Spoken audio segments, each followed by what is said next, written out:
What's poppin', YouTube family? It's your girl SHOtheOT, your fave occupational therapist, here to help you and others live their best lives. Let's get started.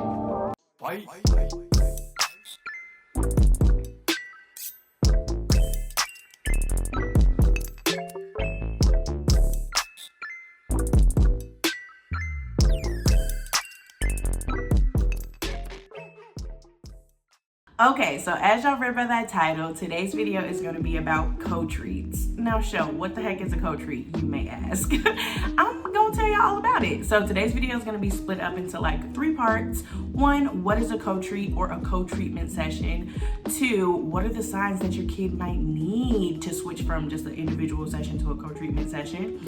And what are the benefits of a Cotreat session? All right, let's get into the video.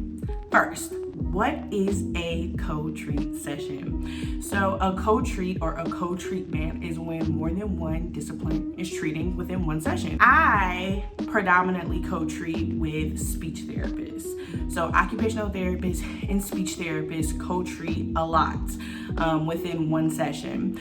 I have never seen OTs and PTs co-treat within one session, but I have heard that it's possible. And speech therapists also can co-treat with physical therapists in my experience. But yeah, that's simply what a co-treat or a co-treatment session is. It's just more than one discipline treating one patient within one session. What are the signs that your kid might need a co-treat session? The biggest sign for me is their level of sustained attention.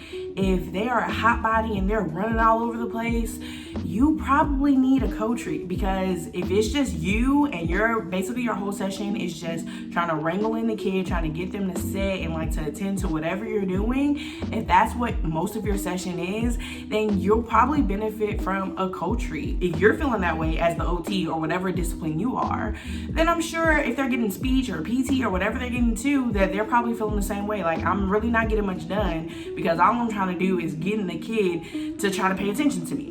So yes, that might be the number one reason why your kid might need a co-treat. All right, another reason, sometimes they're not hot bodies, but it's kind of the same thing with attention though. They might be low arousal kids. So I feel like I hear this from speech a lot. They have these kids who are so low affect, low tone, low energy that they can't even get them to like produce any kind of speech or language because they're just so low arousal, low energy. And so sometimes it'll be really good for an OT and a speech therapist to work together with that kid, because the OT might be able to provide their body with the input that they need to kind of get their energy levels up to produce that language and that speech that the speech therapist is trying to, facilitate. And so, yeah, so on one end, kid might be a hot body and they're just boom, boom, boom, boom, boom, boom, boom. And so you need an extra set of hands to kind of help them attend or pay attention. And then on the other hand, they might just be low arousal and you really can't get much out of them because they just have low energy. And so you might need that extra set of hands, those skilled OT hands, to kind of help give that kid the input their body needs so that they can wake up a little bit so they can start talking for you. Okay, the last reason why a kiddo might need a co-treat session is because, therapy is just too long for them. So I see these with my little bitties, like those 1-year-olds, those 2-year-olds. If they have an hour OT, and then depending on how long your treatment sessions are for speech and PT, if they have an hour and then another hour back to back, 2 hours for a 1-year-old or 2-year-old or however old they are, and even depending on if they're older, just if they're not cognitively there to attend for 2 hours, that is a long time, okay? And so what I see a lot is that one discipline will have them first, and then they'll be ready, tip-top shape, ready to go, and then the second discipline gets them, and they're just out of it. They're not there. They're not ready for therapy. They're not ready to receive anything that the therapist is trying to get them to do or to attend to or anything like that.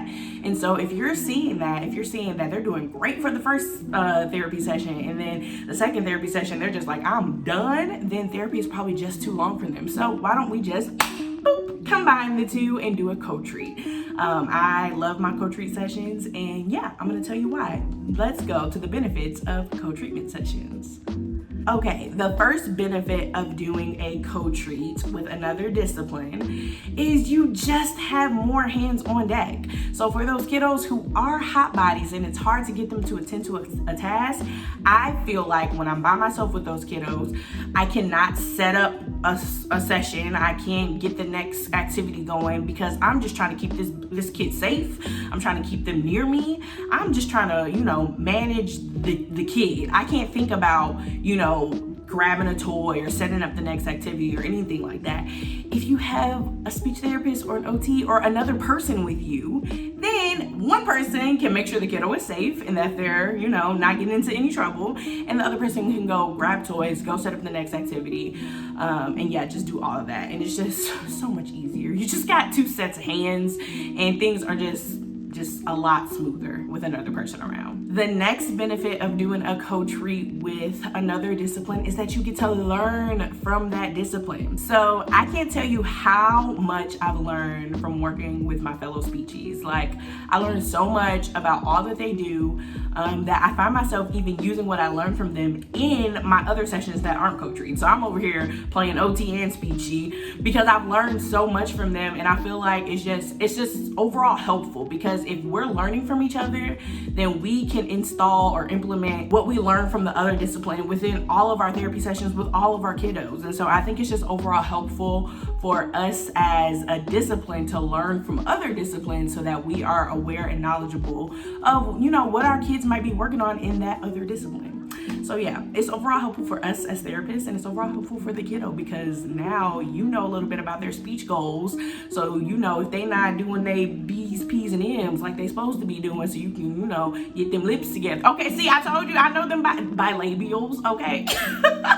Okay, that's probably the extent of my knowledge. So I ain't trying to step on no speechy's toes, okay? But like I'm saying, I've learned that because I've worked with so many great speech therapists and they've taught me so many things.